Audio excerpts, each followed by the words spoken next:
Gọvanọ Chukwuma Soludo adogo obodo dị iche iche ha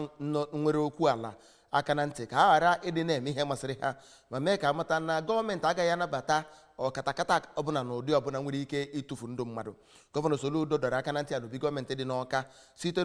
n'aka osote ya bụ Dr. Onyekachukwu Ibezim bụ onye isi oche Anambra State Boundary Committee oge ha nwere ọgbakọ ha na ndị okwu ha na-adagbu am n'ọmụọ nakwasị anakụ n'ihi okwu ala a na-ekwu maka ha. Onye nta aka ememe na Elokonkwo pụtara anyị akụkọ.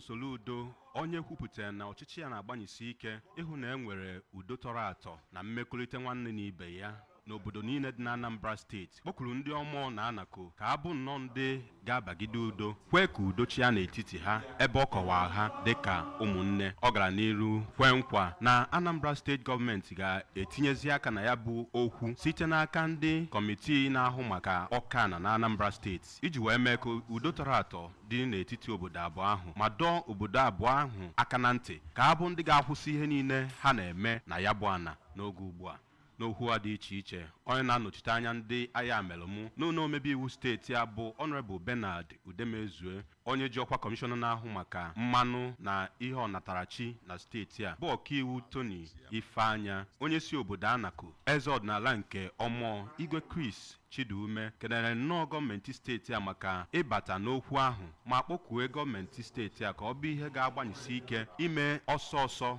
hụ na ọ weta ya bụ nsogbu enwe n'etiti obodo abụọ ahụ n'isi njedebe n'oge na-adịghị anya site n'ịgụnye ihe